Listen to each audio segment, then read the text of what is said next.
What transpired next, I continue, my voice gaining the cold precision of military recollection, represented perhaps the first moment since Pont-Saint-Esprit where my training superseded the cosmic paralysis that had seized my faculties.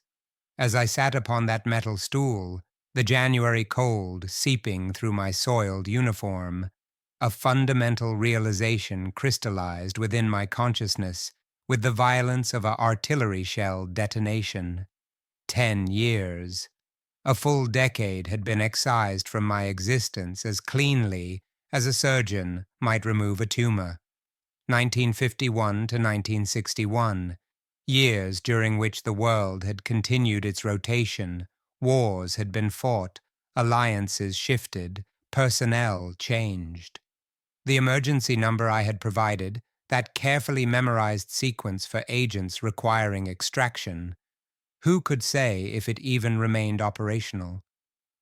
More critically, what manner of entity would respond to a call from a man who had vanished without explanation during the Korean conflict's most crucial period? The implications cascaded through my consciousness with merciless clarity. My former life, Colonel James Weaver, decorated officer, trusted operative, had been effectively terminated the moment I witnessed those transformations in Pont-Saint-Esprit.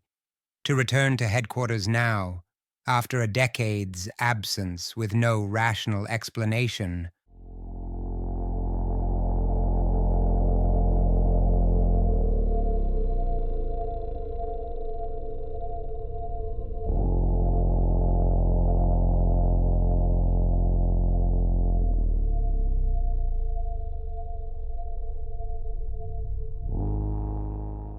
for the temporal lacuna, would invite scrutiny I could not withstand. How does one include in a debriefing report, witnessed primordial entity through dimensional aperture, consciousness permanently altered, misplaced 10 years? Number that path led only to psychiatric evaluation at best, or more likely to some subterranean facility where those who had glimpsed too much were contained, perhaps studied, certainly silenced. The very fact that someone would respond to my call suggested an infrastructure designed to handle the impossible, and I had witnessed enough to know that such organizations rarely had their subjects' best interests at heart. As these calculations processed through my mind with the mechanical efficiency of tactical planning, a memory surfaced, preserved perhaps by whatever force had maintained my consciousness through temporal displacement. Uncle Harrison Weaver, my father's elder brother, who had served with distinction in the Army Air Forces during the war, before accepting a posting to Elmendorf Air Base in Alaska Territory. It had been Harrison who first sparked my interest in military service, his Letters from the Pacific Theater painting pictures of duty and purpose that had captivated my younger self. More importantly, Harrison possessed two qualities that made him my only viable option: blood loyalty that transcended governmental obligation, and a posting so geographically remote that even entities capable of dimensional manipulation might find surveillance challenging. The Arctic Circle's magnetic anomalies, the vast wilderness expanses, the scattered population, these factors might provide some measure of insulation from whatever forces now sought me. Through Harrison, I could also ascertain the welfare of my parents, assuming they yet lived, assuming they hadn't been told their son had perished in some classified operation. The thought of my mother receiving such news, of my father's stoic acceptance of a lie designed to obscure cosmic truth, added another layer of urgency to my developing plan. The young attendant had retreated to his duties, leaving me in solitude with my Marlboro and the weight of these realizations. Alaska, then. But first, I needed to evade whatever response my ill-considered call had initiated. If they, whoever or whatever they now represented, arrived expecting to find Colonel James Weaver in a state of disorientation, perhaps malleable to whatever purposes they intended, they would instead find only absence and misdirection. With practiced casualness that belied my internal calculations, I rose from the stool and stretched, affecting the manner of a man merely working out muscular stiffness. My eyes swept the station's layout with seemingly idle interest while cataloging every egress point, every potential concealment, every sightline. The young attendant was occupied, open hood of a DeSoto in the shop, his attention thoroughly engaged. I strolled toward the station's eastern corner, my gait deliberately unhurried, pausing to examine a pyramid display of Pennzoil cans as though contemplating a purchase. Once beyond the building's primary facade, I quickened my pace, circling to the rear where a small utility shed stood adjacent to a copse of pine trees. The structure, little more than a glorified storage shack for surplus inventory and maintenance equipment, offered both concealment and, crucially, an unobstructed view of the station's approach from Route 73. The door hung slightly ajar, its hinges protesting with oxidized whispers as I eased inside. Through gaps in the plank siding, I commanded a clear perspective of the forecourt while remaining shrouded in shadow. My breathing slowed, controlled, the sniper's discipline of minimizing all unnecessary motion, becoming one with the environment. 23 minutes elapsed before the distinctive angular silhouette of a Lincoln Continental materialized from the north, its obsidian surface gleaming with the peculiar luster of vehicles maintained by organizations that valued anonymity above ostentation. The automobile decelerated with mechanical precision, turning into the Texaco station with the purposeful trajectory of a predator approaching wounded prey. My suspicions crystallized into certainty as the driver's door opened and a familiar figure emerged. Dumont, or the entity wearing Dumont's form, unfolded from the vehicle with movements that seemed somehow too fluid, as though the normal constraints of human articulation had been subtly recalibrated. He wore civilian attire now, a charcoal suit of conservative cut that might have graced any government functionary, yet something in how the fabric hung upon his frame suggested it was mere costuming, a concession to human expectations rather than genuine sartorial preference. He surveyed the station with methodical precision, his gaze lingering on the stool where I had ostensibly waited. When the young attendant emerged from beneath the DeSoto, wiping his hands on a rag, Dumont approached with measured steps. Though I could not discern their conversation from my concealment, the attendant's body language spoke volumes. Initial confusion, followed by the dawning recognition that something was amiss. He gestured toward the station's interior, then shook his head, clearly indicating my absence. What followed defied all rational operational protocol. Rather than initiating a search pattern or departing to coordinate a wider dragnet, Dumont simply returned to the Lincoln Continental. He positioned himself behind the wheel, adjusted the rearview mirror with deliberate precision, and then remained. Not with the restless vigilance of a stakeout, not with the focused attention of surveillance, but with the absolute stillness of a mechanism that had simply ceased its function pending some specific stimulus. The hours that followed tested the limits of my endurance in ways that combat never had. I maintained my position within that cramped shed, peering through the gaps in its construction as morning gave way to afternoon to evening. 7 hours, I counted them with the obsessive precision of a man whose sanity depended upon such mundane anchors. 7 hours during which Dumont exhibited no human requirements, no food consumed, no water sipped, no cigarette lit to pass the time. Most tellingly, no bathroom breaks. That most fundamental of human needs completely absent from his behavioral pattern. 3 hours into this vigil, I observed him through my improvised aperture and noticed something that transformed suspicion into certainty. He had not blinked. Not once. His eyes remained fixed forward with the unwavering focus of a mannequin.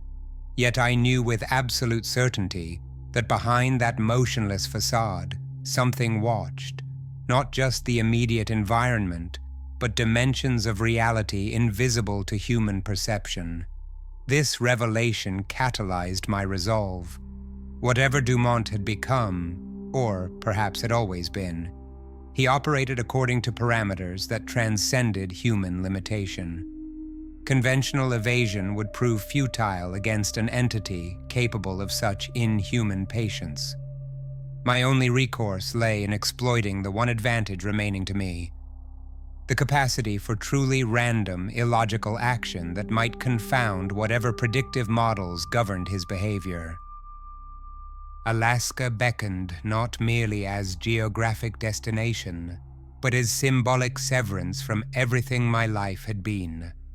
Uncle Harrison would ask questions, certainly, but blood ties ran deeper than clearance levels. If anyone could accept an impossible truth and offer sanctuary, regardless, it would be the man whose war stories had first taught me that reality often exceeded imagination's boundaries. But first, more immediate concerns demanded attention. The gnawing hollowness in my stomach had progressed from discomfort to genuine impairment. Malnutrition would compromise my capabilities far more immediately than any cosmic pursuer. Yet venturing from concealment while Dumont maintained his unnatural vigil posed unacceptable risks. As twilight descended, painting the sky in gradations of amber and violet that seemed somehow more vivid than memory suggested they should be, exhaustion finally overwhelmed vigilance. I positioned myself in the shed's corner, back pressed against the rough planking, and allowed my eyes to close. Not in restful sleep, but in the light, tactical doze that years of combat had taught me, where the slightest anomaly would trigger instant wakefulness. Sir, are you okay?" The voice penetrated my twilight consciousness like a depth charge, detonating every survival instinct simultaneously. My eyes snapped open to find the young black attendant crouched before me, his face a mask of concern illuminated by the shed's open door. Behind him, the last rays of sunlight created a nimbus effect that, in my disoriented state, lent him an almost ethereal quality. My hand moved instinctively to where my service weapon should have been, finding only empty air. The gesture was not lost on the young man, whose eyes widened with understanding that transcended the immediate situation. With reflexes that spoke of hard-won wisdom about reading dangerous situations, he raised one hand in a calming gesture, while the other moved to his lips in the universal sign for silence. I nodded, then tilted my head toward the door with an questioning expression. His response was a subtle shake of the head, followed by a gesture that eloquently communicated, "Still there." The Lincoln Continental remained, its occupant maintaining his inhuman vigil. The attendant backed toward the door with deliberate care, his movements those of someone accustomed to navigating dangerous situations without disturbing them. As he grasped the door handle, our eyes met in a moment of perfect understanding. He gave me a single, decisive nod. A promise, I realized, that the door would remain unlocked, before closing it behind him with barely a whisper of sound. Through the gaps in the planking, I watched him return to his duties with admirable nonchalance, moving about the station as though he had discovered nothing more significant than a family of raccoons in the storage shed. His performance was so natural, so perfectly calibrated, that I found myself reassessing this young man who navigated the complex racial dynamics of 1961 with such evident intelligence. Another hour passed, the longest hour of that interminable day, before I heard the Lincoln Continental's engine crank to life. The sound, after such prolonged silence, seemed preternaturally loud, as though the very air had been holding its breath in anticipation. Through my observation gap, I watched the vehicle reverse with mechanical precision, then accelerate smoothly onto Route 73, its taillights diminishing into the gathering darkness like the eyes of some retreating predator. I remained motionless for several minutes more, the hard-won paranoia of a career intelligence officer demanding absolute certainty. Only when the night sounds, crickets, distant traffic, the whisper of wind through pines, had fully resumed their natural rhythm did I venture to check my wallet. The leather was worn but serviceable, containing $256 in mixed denominations, mostly 10s and 5s with a scattering of 1s. Not a fortune, but sufficient for immediate needs if carefully managed. Sufficient, perhaps, to purchase passage to Alaska and the uncertain sanctuary it might provide. A knock at the door sent my heart into violent arrhythmia, the physiological response so severe that for a moment I wondered if cardiac arrest might claim me before cosmic horror could. Then came the voice, low and cautious. "Sir, may I come in?" Relief flooded through me with such intensity that I nearly laughed, a sound that would have been wholly inappropriate to our circumstances. "Dear God, yes," I managed, my voice hoarse from hours of silence. "Come in, son." The door opened just wide enough to admit his lanky frame before closing again. In the dim light filtering through the shed's gaps, I could make out his concerned expression more clearly. There was something in his eyes, a depth of understanding that seemed incongruous with his apparent youth, that reminded me of soldiers I'd known who'd seen too much too young. "You need food," he said. It wasn't a question. "Been watching you all day, trying to figure out how to help without making things worse. That man in the car," he shook his head. "Something ain't right about him. Way he just sat there, not moving, not nothing. Made my skin crawl just looking at him." I nodded, beyond pretense now. Food would be most welcome. A smile creased his features, the first genuine human expression I'd witnessed since awakening in this temporally displaced reality. "Tell you what, sir. I live about 2 miles southeast of here with my grandmama. She cooks what we call soul food, makes it with whatever we got, but it fills you up good. Fills your spirit too, if you need that kind of filling." The offer struck me with unexpected poignancy. Here was this young man, navigating the treacherous social landscape of the pre-civil rights South, extending hospitality to a disheveled white stranger who had brought clearly dangerous attention to his place of employment. The courage required for such an offer in 1961 was not lost on me.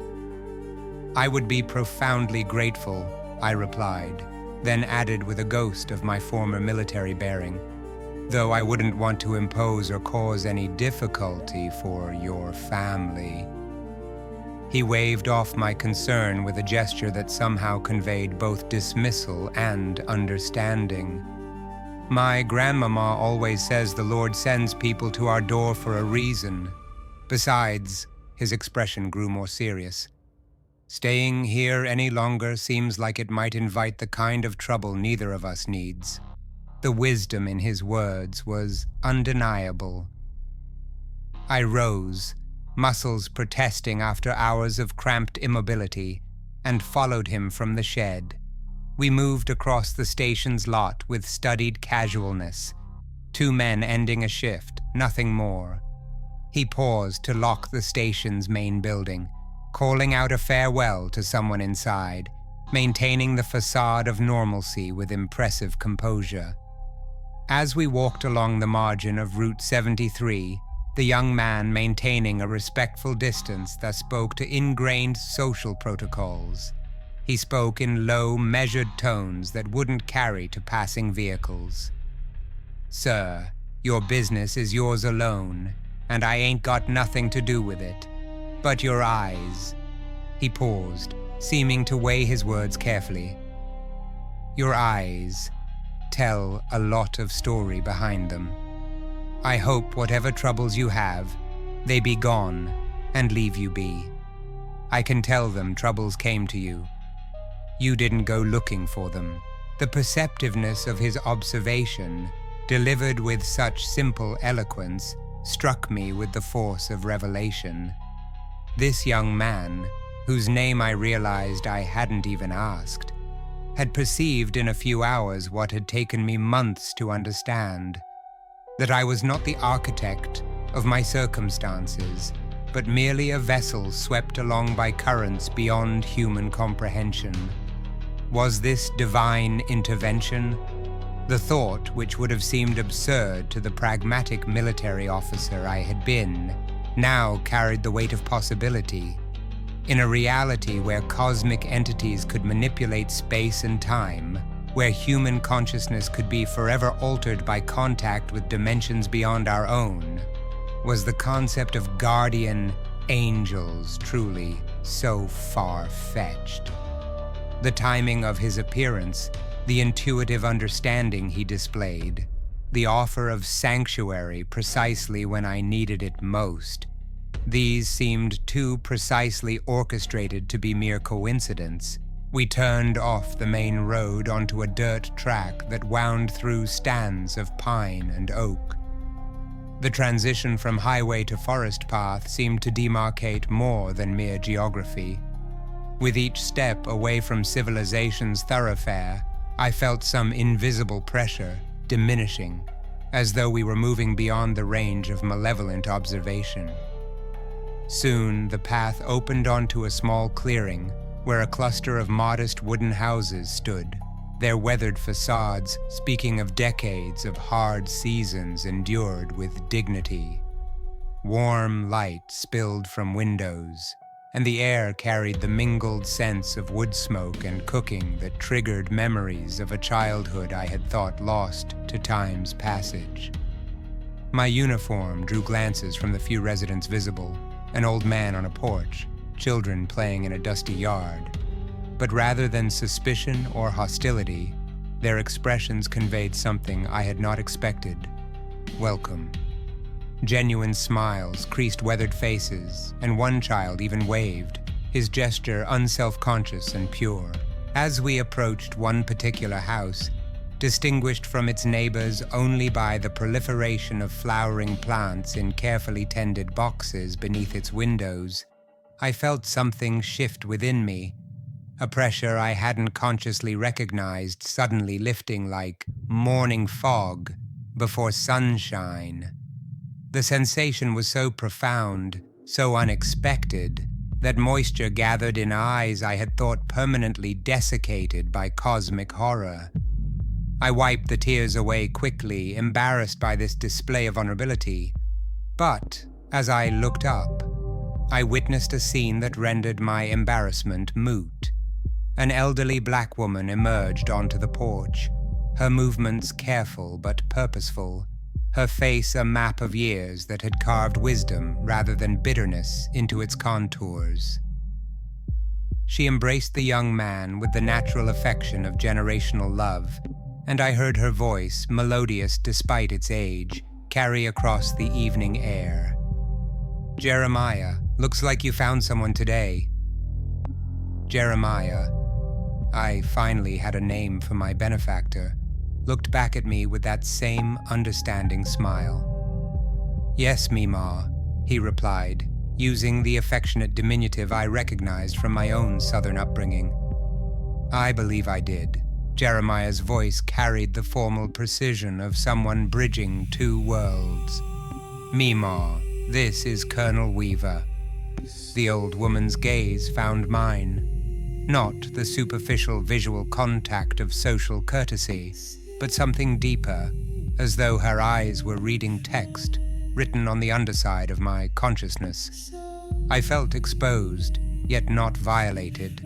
Seen, truly seen, for the first time since that moment in Pont-Saint-Esprit, when reality had split apart like overripe fruit.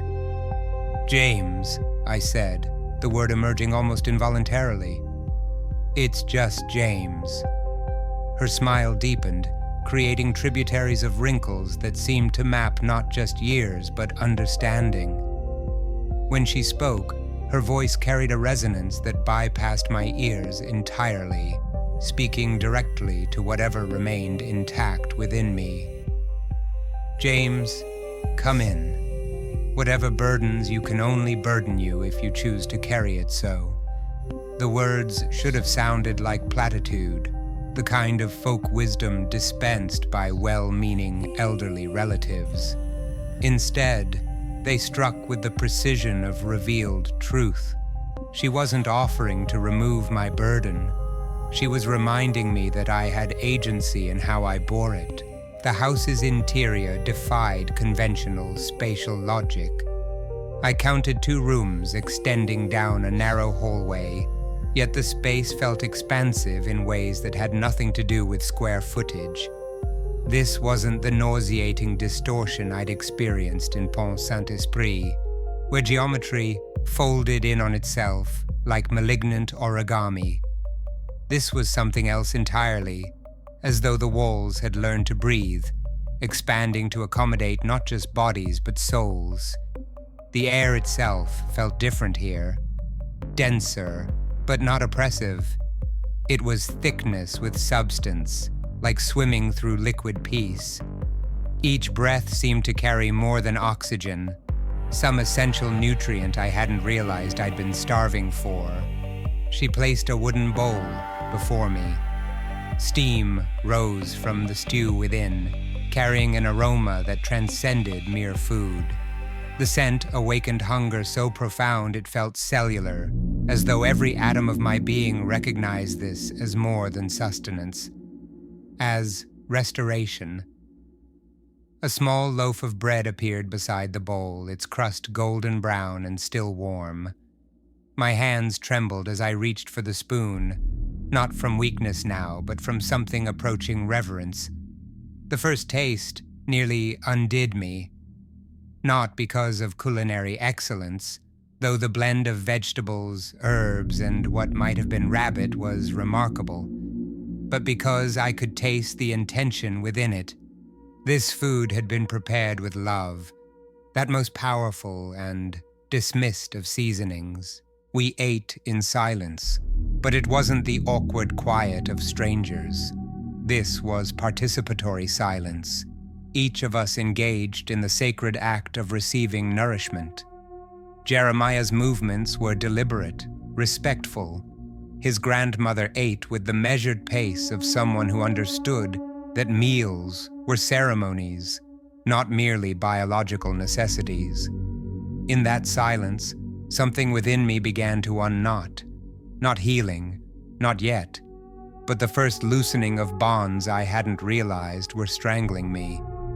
Each spoonful of stew seemed to wash away another layer of cosmic residue, as though this simple meal was gradually returning me to humanity's frequency.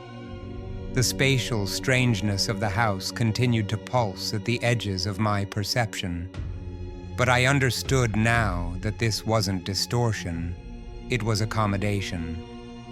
The house was bigger inside because it needed to be, expanding to hold not just our physical forms, but the weight of what we carried, the space required for transformation. This wasn't magic in any conventional sense. It was something older, more fundamental, the physics of sanctuary, the mathematics of grace. I nodded silently, words having become unnecessary in this house where understanding transcended language. Jeremiah led me down the hallway to a small room containing 2 beds positioned against opposite walls, like mirror images. The space between them felt like more than distance. It was an invitation to rest without intrusion, to exist without observation. As my head touched the pillow, I fell not into sleep, but through it, descending into something deeper than dreams. "Sir, the bus to Alaska is here." The voice shattered my descent like a stone through still water.